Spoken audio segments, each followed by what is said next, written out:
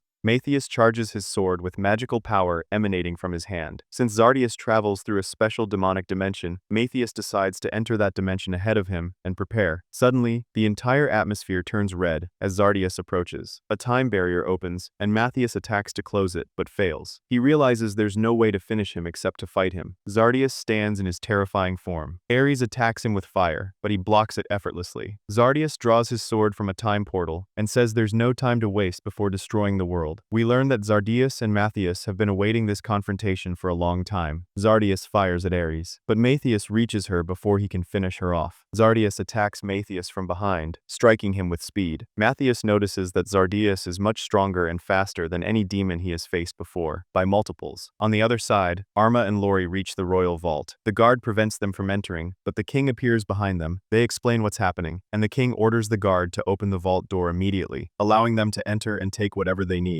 We return to Matthias, who is still blocking Zardius's attacks, one after another, but one of them manages to wound him. Matthias's chances of victory become slimmer, especially as his magic weakens with each defense. Arma and Lori are delayed searching for the magical sword, so Matthias decides to sacrifice himself to save the world and win the battle against Zardius. Zardius knows Matthias's goal is to protect the barrier, so he begins attacking it, and Matthias defends. Zardius tells him, "No demons from outside can pass through the barrier, but I have a demon still inside who will prevent Lori and Arma from delivering the sword to you." A demon stands before Lori and Arma, blocking their path after they found the sword and were about to deliver it to Matthias. However, they cooperate, manage to defeat it, and eliminate it. They are then surprised by another demon standing in front of them, threatening their friends. The demon says, "Hand over the sword, or I'll finish them off." Matthias senses demonic magical signals inside the barrier and realizes that Zardius had been recruiting the demons they eliminated earlier inside the capital. Zardius continues to strike the barrier, provoking Matthias to unleash his maximum power. We see Matthias's strength nearly depleted, so he considers sacrificing himself to return to a new world, train more, and defeat Zardius. but he remembers Lori's words, encouraging him to use his strength and win. So, he gathers his energy and attacks Zardius. On the other side, the students of the Second Academy arrive with the director. They free their friends and all attack the demon, subduing it. Lori and Arma run to deliver the magical sword to Matthias, who is still resisting Zardius with all his might. Matthias converts the energy of his past life into magical power to confront Zardius. Ares tries to fight alongside him, but unfortunately, none of the magical tricks work on Zardius, who blocks them with even greater power. Finally, Lori arrives and throws the sword to Matthias. As soon as he catches it, the sword's form changes. But suddenly, Zardius strikes Matthias in the back with his sword, piercing through his abdomen. Matthias falls from the air, and everyone thinks he is dead. Lori screams his name, and magical energy erupts from the sword, restoring him as he was before. Zardius is enraged. How can he come back after being stabbed in the heart with a sword? Matthias tells him that after being struck in the heart and finishing him off, the sword restored his power completely. Matthias intentionally gave him his back to make this happen. Matthias and Zardius engage in a fierce battle, both at their peak strength. Zardius notices that Matthias's speed and power have multiplied far beyond before. Zardius asks him, "How can you do all these things when you're a human, not a demon?" Matthias replies, "I am Matthias Healed, the strongest sage with the weakest mark." He attacks Zardius with his sword, delivering a final blow that finishes him. But before Zardius dies, he says, "There will be other demons stronger than me over time who will be able to finish you off." Thus ends the most difficult mission in Matthias's life so far. The capital returns to normal. The academy students and the director go to celebrate Matthias. Matthias destroys his sword because it can only be used once. He returns to the academy and his normal life, although he needs some time to fully recover his magical power. Later, Matthias and his team, along with the director, visit the king's palace. They thank him for allowing them into his vault and taking the sword that Matthias used to save the capital. But the king is the one who thanks them for saving the capital and offers to grant them a wish. Matthias asks to live the life of adventurers. The guards then open the vault for them, allowing them to take whatever they want. They enter the vault and are amazed this time by the weapons inside, now that they know how to use them. However, Matthias tells them these weapons are unnecessary and that he can teach them how to make their own. Nearby, Ares ignores all the weapons and looks for food. She bumps into a spear Matthias made long ago from adamantite material. During the same period, he also crafted a bow from the same material, which he could give to Arma. He asks the guard about it, and the guard says it was dusty and sold cheaply to the Azizi's company. They go to the company and learn it is the largest company in the city that collects scrap metal. They ask the seller about the bow, and he shows them a square piece of metal, telling them they enchanted the bow until it turned into metal. Surprisingly, Matthias decides to buy all the metal pieces the seller has. He thinks about separating these metals from the mixed materials and using them to craft new weapons more advanced than anything in the world. Ares's eye is caught by a beautifully shaped metal piece, and she wants Matthias to buy it for her. Matthias is surprised that Ares is interested in something other than food. Then he remembers that dragons are attracted to bright, beautiful colors. After they finish buying what they want, they are surprised to find the director at the company's door. The director tells Matthias, "There's an emergency, and you need to come with me quickly." They go to the director's office and meet the head knight, whom Matthias defeated on his first day at the academy. The knight tells him that 2 days ago, he received a report from the border that the Sihal Empire is attacking them with 300 wooden puppets like the one in front of him. Matthias tests the puppet and finds it moves using human energy. However, the puppet's power isn't strong enough to sacrifice a whole human to operate it, but the puppet steals a portion of human souls to function. The only person capable of creating something like this must be a demon. The director asks him if he's confident that demons have taken over the Sihal Empire. Matthias gives him a definitive answer. As long as humans fight each other to weaken one another, a demon must be controlling one of them. This is a fundamental tactic of theirs. Before they take action, the head knight asks Matthias to save the kingdom and humanity and stand with them until they resolve this problem. Matthias and his team embark on a mission to the Sihal Empire, and the director informs them, "The 4th squad will join you there as soon as they're ready." Matthias recalls Zardius's words before dying, when he said other demons stronger than him would attack him, and he must be prepared for them so they don't succeed in their plan and destroy the world. And with that, our story for today ends. Don't forget to like, share, and comment on the video, as that's what encourages us to continue. And if you're new to our channel, subscribe and hit the bell icon so you get all the updates.